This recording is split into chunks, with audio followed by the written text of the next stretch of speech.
lancé ICF il y a 11 ans maintenant. Nous en sommes à la 4e présidence. Entre parenthèses, je signale que sur les 4 présidents, j'étais le seul mec. Et après moi, c'était 3 femmes. Ça montre aussi que... c'est pas n'importe lesquelles. Et je trouve que votre bureau fait un travail extraordinaire de mobilisation, de mobilisation des coachs, d'interface avec ICF International. Et bravo en tout cas pour toutes ces initiatives, malgré les difficultés que vous rencontrez. Et il y en a un paquet, mais bon, ça devient des opportunités en effet, donc c'est super. Donc bravo à l'équipe organisatrice pour cette démarche-là et pour l'alliance avec ICF International qui est très constructive.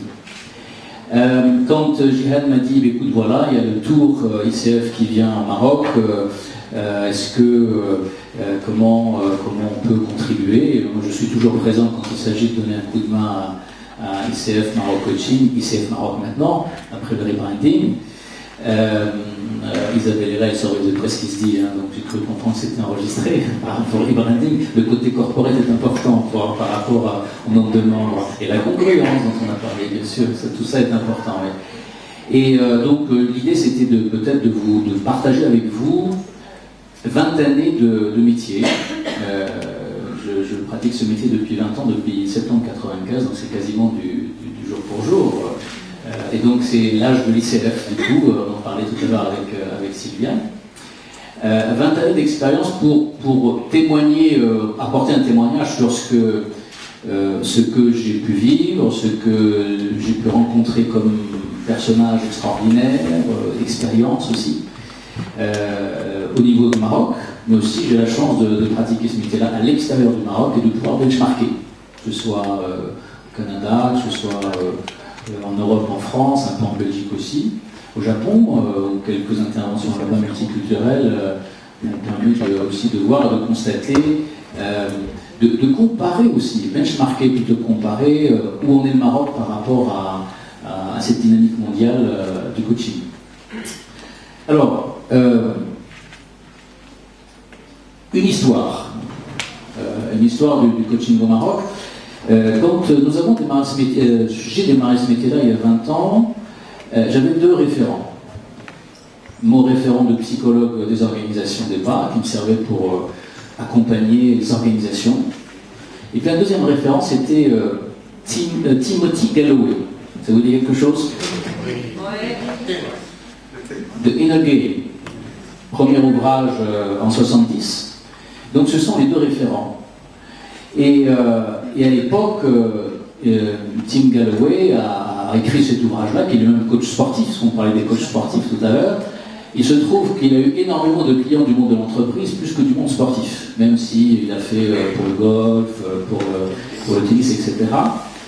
Et en fait, j'ai travaillé avec ces 2 référents pendant de nombreuses années. Et la première conférence sur le coaching que nous avions organisée au Maroc, c'était en 95, Alex Sofitel, parce qu'il y avait un Sofitel avant le nouveau, hein, petit Jania qui est en face de moi. Et donc c'était en 95, c'était en 95, et à l'époque, nous avions 18 participants très intéressés par cette démarche-là. Et nous avions l'impression un peu de prêcher dans le désert au début, parce que même en 95, il me semble qu'en Europe, c'était aussi les démarrages. En scène, ça crée de l'émulation. Au contraire, ça permet de se remettre en cause, de compter les gens qui sont accrochés à ICF, de voir comment ça se passe, de se remettre en cause, de reconfigurer la démarche. Et ICF est toujours là. ICF est toujours là, ça montre qu'il y a quelque chose entre guillemets d'adénique dans la démarche qui est là. Et donc quand des tempêtes arrivent comme ça, je trouve toujours intéressant parce que ça teste l'enracinement.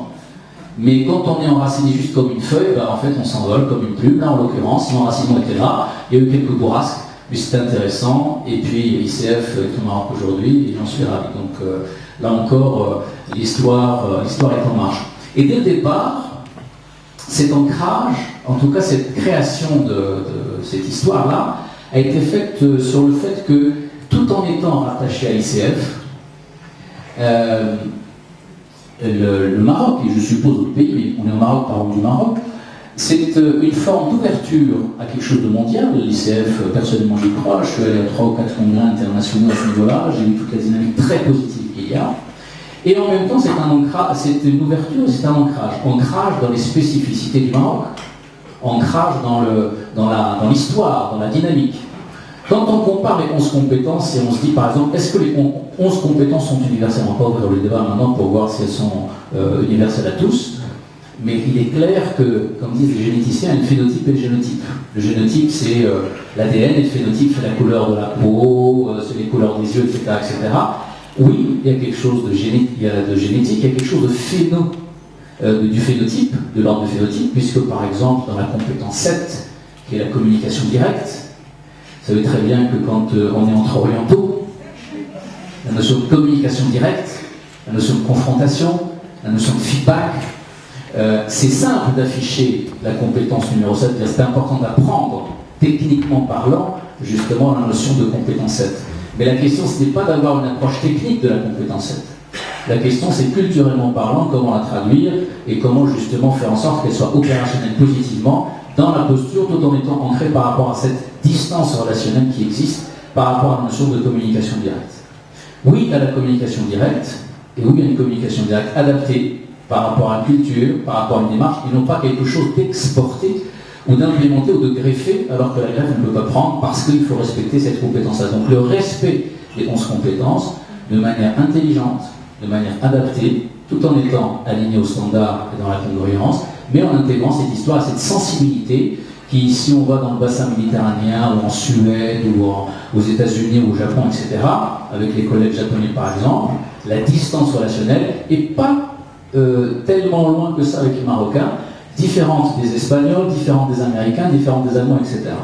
Donc là encore, cette notion d'ouverture et d'ancrage sont importantes. Je pense que ICF Maroc contribue beaucoup à cela, ce genre de rencontre contribue à cette démarche-là, pour tout en étant inscrit dans la mondialisation, être aussi enraciné dans quelque chose de local. Le coaching au Maroc, depuis les 15 dernières années. C'est intéressant aussi de donner de dresser un fond d'écran. Beaucoup de nouveaux paradigmes sont apparus depuis 15 années, vous le savez certainement, et personnellement qui m'ont permis de constater que le coaching au Maroc, en fait, est une vraie alternative. Alors, 3 paradigmes essentiellement et 3 plateformes. Une politique, une nouvelle constitution au Maroc, et puis un discours sur le pouvoir, etc. Et donc, cette paradigme politique, en fait, a réellement envoyé un message sur comment on gère la notion de pouvoir au Maroc. Pouvoir, c'est pas uniquement en tant qu'homme politique ou femme politique, en tant que chef d'entreprise, mais le pouvoir entre les uns et les autres. Le pouvoir, c'est de l'influence. Et donc, comment on s'influence dans un nouveau paradigme, dans un Maroc qui évolue de manière extrêmement dynamique. J'ai marqué un écosystème hyper dynamique, pas dynamique, hyper dynamique. Très, très, très mouvant. Donc, une nouvelle plateforme politique. Une nouvelle plateforme aussi économique. La notion de Morocco Hub, j'en parle souvent de cette notion-là. Alors, bien évidemment, géostratégiquement, on est déjà entre l'océan Atlantique et la Méditerranée, on a la croisée entre l'Europe, l'Orient, l'Afrique, donc culturellement parlant de cette dynamique-là, mais ça a été formalisé aussi par le modèle économique marocain, où nous sommes un hub aujourd'hui. Un hub, ça veut dire qu'aujourd'hui, nous avons des multinationales qui sont au Maroc, qui s'installent, et ils disent le Maroc est un hub pour l'Afrique, le Maroc est un hub pour le Moyen-Orient, le Maroc est un hub pour le Maghreb, et donc nous vivons le côté multiculturel de manière très forte. Et donc ça veut dire que nous sommes à la rencontre de plusieurs cultures, et ça aussi, ça a permis de changer la donne et d'amener un nouveau paradigme d'ouverture. Troisième plateforme, la plateforme culturelle en ébullition. Alors, beaucoup d'entre vous, Marocains, quand vous voyez ce qui s'est passé cet été sur les réseaux sociaux, sur justement notre identité, où on met le curseur d'un point de vue culturel, entre rapport homme-femme, rapport par rapport à la religion, rapport par rapport à ce qu'on doit faire, ce qui est positif, ce qui est négatif. Bref, notre curseur culturel est en train de bouger de manière labile, c'est-à-dire de manière extrêmement rapide, et il n'est pas fixé quelque part pour nous dire le cap il est là. On ne sait pas trop où est le cap, on est en train de créer quelque part, et donc c'est pour ça que je parle d'hyper dynamique et ne pas uniquement dynamique. Et ces 3 plateformes, on peut en rajouter d'autres, évidemment, ces 3 plateformes sont le fond d'écran de ce qu'on exerce comme métier, c'est-à-dire le coaching, ou dans le monde de l'entreprise, dans le life coaching, etc. Et quelque part, cette dynamique-là fait que nous nous reconfigurons culturellement dans notre manière de voir les choses, dans notre manière de vivre notre vie professionnelle et notre vie privée. Et donc du coup, il me semble qu'entre autres alternatives, le coaching fait partie des alternatives possibles. Les reconfigurations de vie professionnelle et personnelle font qu'à un moment donné, il y a une recherche de sens, quelque part. Ce curseur qui n'est pas stable, qui nous dit, vous, Marocains qui vivez au Maroc, ou personne qui vit au Maroc, ben voilà le curseur, la loi, etc., etc. Ce curseur-là, il bouge. Une fois que je l'ai fixé, que je l'ai dans ma mire, hop, 2 jours après, il a bougé, il faut que je me réadapte en permanence. Nous vivons sans nous en rendre compte, inconsciemment, une forme de réadaptation permanente. Et l'un des éléments stabilisateurs potentiels est le métier de coaching. Ce témoignage, je vous en parle parce que c'est exactement le type de message et d'échange que j'ai avec les patrons d'entreprise ou les personnes que nous accompagnons, soit collectivement, soit individuellement, soit en organisation. Où est le curseur? Où est la mire? Est-ce que ça va stabiliser un jour, etc., etc. Aidez-nous à stabiliser les choses. Et toute la démarche, justement, du coaching au Maroc, on ne les aide pas à stabiliser les choses. Mais on les aide plutôt à être agiles par rapport à quelque chose sur lequel on n'a aucun pouvoir. Nous n'avons aucun pouvoir à stabiliser un écosystème dans lequel nous sommes. Et donc notre rôle, c'est de travailler avec les personnes qui vivent au Maroc, puisque nous parlons du Maroc, mais en comparant, c'est aussi dans le monde de manière générale, les aider à se stabiliser, non pas à se stabiliser, mais à être agiles pour pouvoir justement s'adapter à cet élément-là, en intégrant cette notion de croyance, en les aidant justement à identifier toute cette notion de ressources et de conscience qu'ils ont dans leur-même, et peut-être de faire des deuils sur justement cette notion de stabilité autour de laquelle ils peuvent fantasmer. Et c'est un sujet, une situation que nous retrouvons de manière quasi permanente dans les organisations, dans les entreprises et dans les coachings individuels. Alors à partir de là, au départ, depuis ces 20 années, nous avions 3 ambitions. Alors quand je dis nous, j'inclus la bande de coachs, la bande de fous au départ, ceux qui au début disent et si on faisait une association, et si on se lançait, et si on s'intégrait dans le chapter ICF. J'ai une ex-collaboratrice ici, Sihem, que je cite, qui a beaucoup travaillé, si tu te rappelles, qui a beaucoup travaillé au départ, et je te cite, tu vois, parce qu'au départ, elle nous a aidés, nous a donné un coup de main pour aller discuter avec les personnes, etc., trouver la bonne personne à l'ICF. Et un jour, elle m'appelle de ça en me disant j'ai une bonne nouvelle à t'annoncer, nous sommes chapter ICF, on reconnaît, yes. Et puis on a fêté ça avec les copains à l'époque. Et puis, 11 ans après, l'aventure est là, et c'est génial. Merci encore de ce soutien. Merci. Je ne te l'ai peut-être pas dit suffisamment avant, mais je te le redis publiquement maintenant, tu vois. Je crois que je te l'avais dit, mais je te le redis encore. Le coaching, justement, au Maroc. Alors, entre ce qu'est le coaching, ce que n'est pas le coaching, toute la pédagogie de base, bien sûr. C'est aussi l'émergence d'un espace repère de l'ICF Coaching, et puis c'est aussi référencer le coaching dans les organisations. Les organisations, en fait, alors quand je dis organisations, ce ne sont pas forcément les entreprises. Ça peut être les entreprises privées, publiques, les hôpitaux, les universités, les écoles, et tout système vivant. Donc les organisations ne sont pas uniquement des entreprises. Et vous allez voir justement qu'au niveau de convergence, on s'est centré essentiellement sur la notion d'organisation pour une raison que je vais vous expliquer. Depuis 20 ans, quelques constats très simples. Très simple. Et depuis ces 10 dernières années essentiellement. D'abord que le débat à une époque, les premières assises, le thème c'était le coaching, le point mode ou vague de fond. 10 ans après, quand un journaliste me pose encore la question, je dis il faut vraiment que vous revoyiez les bases parce qu'on n'est plus. C'est plus ce que mode ou machin, etc. Le train est passé, on est à autre chose maintenant. Le constat c'est que le coaching s'est installé au Maroc. Il s'est installé parce que dans les entreprises publiques aujourd'hui, il y a des lignes où il y a des offres, des appels d'offres pour le coaching. Ça veut dire que c'est intégré, il y a des budgets pour ça. Nous avons signé il y a 11 ans, un accord avec l'ANPME pour le coaching. Nous avions à l'époque aussi, Maxime, tu te rappelles, avec la CGEM, c'était il y a combien? 10 ans aussi, quelque chose comme ça. signer un truc avec la CGM dont le siège n'était pas là, le siège était là-bas, on était à l'époque le directeur délégué, il nous semble, et donc nous avions rencontré, c'était à l'époque 95. Waouh, non, c'était pas 95, c'était 2005. 2005. Disons, voilà, disons, après on ne compte plus à ce stade-là. Je cite ce genre de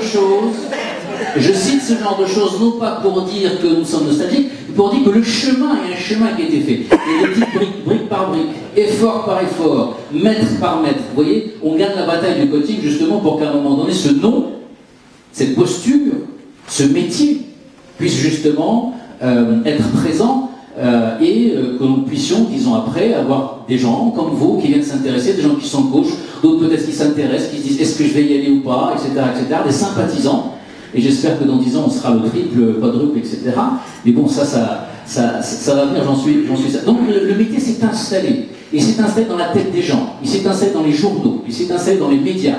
Il s'est installé dans les entreprises. Il y a des budgets aujourd'hui où les clients, certainement, vous appellent et m'appellent pour dire nous sommes en train de faire le budget 2016. D'ailleurs, c'est la période budgétaire. Les coachs, remuez-vous, parce que c'est le moment de vendre pour 2016. Je ferme la parenthèse. Ils sont en train de faire les budgets. Ils m'appellent en disant alors l'année prochaine, les prévisions, voilà nos besoins, etc., etc. Il y a 10 ans, il n'y avait pas ce réflexe. Donc aujourd'hui, ça n'est plus la question d'effet de mode ou pas, c'est terminé. Aujourd'hui, on est en train plutôt d'affiner, de faire du fine-tuning sur quelle forme de coaching, quelle méthode, quelle approche, quelle technique. Et ce n'est plus sur l'utilité ou non du coaching. Donc c'est important que vous, en tant que coach, ne fassiez pas revenir en arrière vos clients en ayant la posture de justifier que le coaching est nécessaire ou pas. Par contre, il est là, il est installé. Donc dans votre posture, ne soyez pas dans la justification. Il faut que je justifie que le coaching, vous n'avez pas de rôle à jouer par rapport à ça. Vivez-le tout simplement. Ça, c'est bien évidemment capital. Et vous participez à être les porte-voix de cette dynamique-là. Et cette installation-là, en fait, ma remarque, en tout cas mon constat, et on peut l'élargir, le partager, bien sûr, c'est basé en fait... Voilà, c'est installé autour des 3 éléments clés du coaching, tout à fait classique. Le life coaching, aujourd'hui, je sais que dans la salle, il y a des personnes qui font du life coaching, du coaching de vie.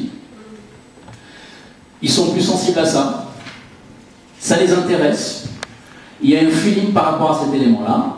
D'autres personnes qui sont un peu plus dans le professional coaching, qui travaillent au niveau des organisations, au niveau des managers, et qui ne veulent pas toucher au life coaching pour X raisons qui les regardent. Ce sont des choix, ce sont des spécialisations.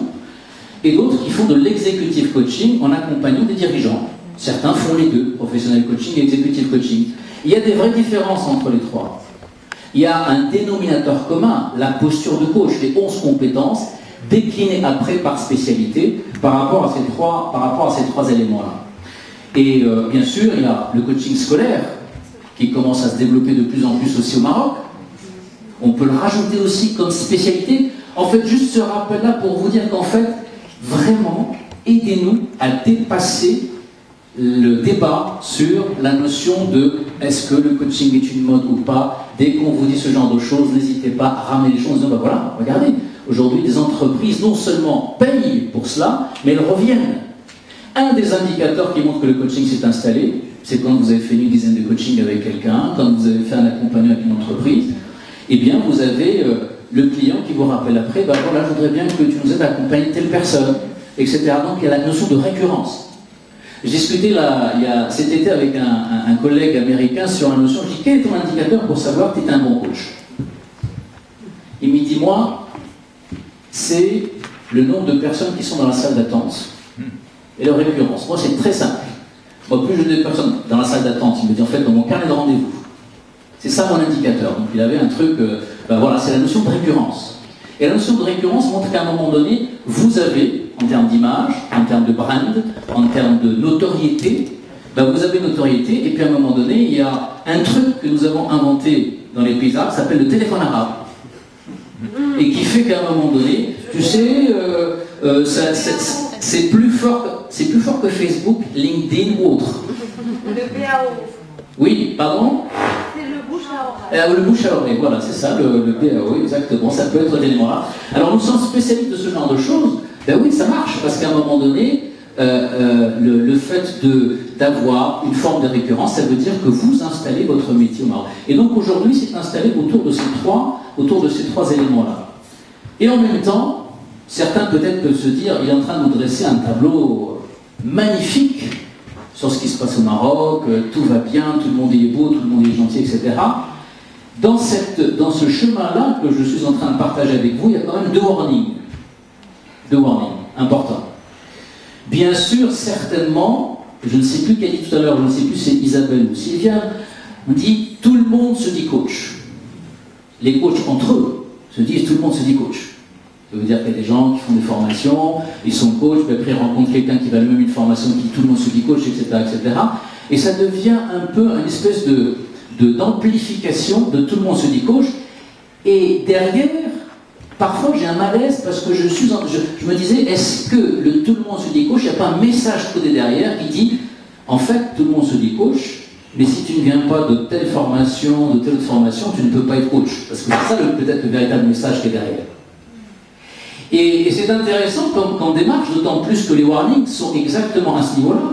Ça veut dire qu'en fait, d'abord, ce que j'ai constaté au Maroc, c'est que ce n'est pas toujours un métier de vocation, mais c'est un métier de reconversion. À deux niveaux, pour les femmes et pour les hommes. Et pour des raisons différentes.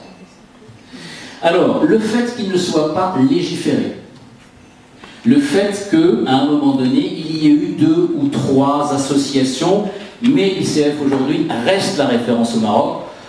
Je ne sais pas si je suis tout à fait objectif, mais bon, allons-y, osons le truc. Oui, ça reste la référence au Maroc, l'ICF Maroc. Donc, le fait qu'il y ait justement cet élément-là fait qu'à un moment donné, oui, c'est ouvert à tout le monde. Et donc, la reconversion se fait pour 2 ou 3 raisons. Je suis à la retraite, je fais du coaching parce que j'ai envie de garder une activité professionnelle, génial. Je suis femme marocaine de 45 ans, mes enfants ont grandi, ils sont partis à l'école, et puis le premier est parti en France, le deuxième est parti au Canada, le troisième est parti dans un autre pays, pas en Mauritanie, non, dans un autre pays. À un moment donné, merde, je vais commencer à m'emmerder, il faut que je trouve un truc intéressant qui fait que je peux être en contact avec des gens, je peux avoir une vie sociale, etc., etc. Reconversion, et là, on peut faire un peu de sociologie du coaching au Maroc pour justement dire que ce type de profil existe, et c'est très bien. Ça veut dire qu'il y a de la reconversion qui se met en place. La reconversion, c'est aussi des personnes qui vraiment à 40 ans, mais j'en ai rencontré plus rarement, à 40 ans, ils ont eu l'insight. Le déclic, c'est ce truc-là que je veux faire. Ils prennent le risque de faire une vraie reconversion professionnelle, mais par vocation. Et en fait, l'idée, le warning, il est là. Attention aux reconversions sans vocation. Exact. C'est le warning. Ah, je sens que ça sent le vécu, en tout cas. Apparemment, c'est un cri du cœur, là. Mais c'est dans les supervisions que je fais, que ce soit un collectif ou individuel, sur développer le business. Je travaille avec les coachs sur les raisons pour lesquelles ils font ce métier-là, parce que souvent ils travaillent sur les blocages, etc. Puis on remonte aux raisons pour lesquelles... Puis quand on fait l'arbre des causes, on remonte comme ça, à un moment donné c'est reconversion, pas forcément de vocation. Et donc une reconversion sans tout à fait que ce soit vocationnel, ça peut créer des limites dans la manière de faire ce coaching. Ça c'est le premier warning. Le deuxième warning, c'est l'autoproclamation des postures. Dans la mesure où ce n'est pas normé, oui, tout le monde peut dire je suis coach, alors est-ce que moi m'interdit? Non. Dans la mesure où ce n'est pas normé, tout le monde peut dire à un moment donné, ben, je suis enseignant de coach. Ben oui, est-ce que quelqu'un m'interdit? Non, personne ne t'interdit de faire ça. Dans la mesure où ce n'est pas normé, je suis superviseur, parce que coach, ça fait peut-être pas vivre. Donc il faut que je crée l'école, ou alors il faut que je fasse de la supervision, etc. Donc attention à l'autoproclamation. À un moment donné au Maroc, dans les années 97, c'est vrai qu'aujourd'hui, personnellement, quand je suis à l'étranger, je suis fier de dire, ben voilà, il y a 4 ou 5 écoles au Maroc. Elles font plein. Ah bon, déjà, oui. Ah ben oui, il y a, je sais pas, moi, donc dans ce cas-là, peut-être, du coup, une centaine de personnes par an qui sont formées au coaching. Je suis fier de dire ce genre de choses. Et donc, la démarche, c'est, puisqu'on est dans le business, dans un monde ouvert, toutes les écoles peuvent venir s'installer au Maroc. Moi, j'enseigne à l'étranger, je suis fier d'exporter entre guillemets, le savoir-faire modeste au niveau d'étrangers, parce que souvent j'interviens sur des choses multiculturelles, sur l'aspect coaching, etc., etc. Et l'idée, c'est dans les warnings, attention justement aux postures auto-déclarées ou auto-proclamées qui ne servent pas le métier et la posture, et qui font qu'à un moment donné, ça fait des appels d'air, et le Maroc devient une terre d'asile de plein de formations. Une terre d'asile, oui, je dis bien le mot, une terre d'asile de plein de formations. Le Maroc, rappelez-vous, il est ancré et ouvert. Il est dans un marché mondial. J'enseigne à l'étranger, il y a plein de gens qui viennent enseigner ici, marche pas comme on dit.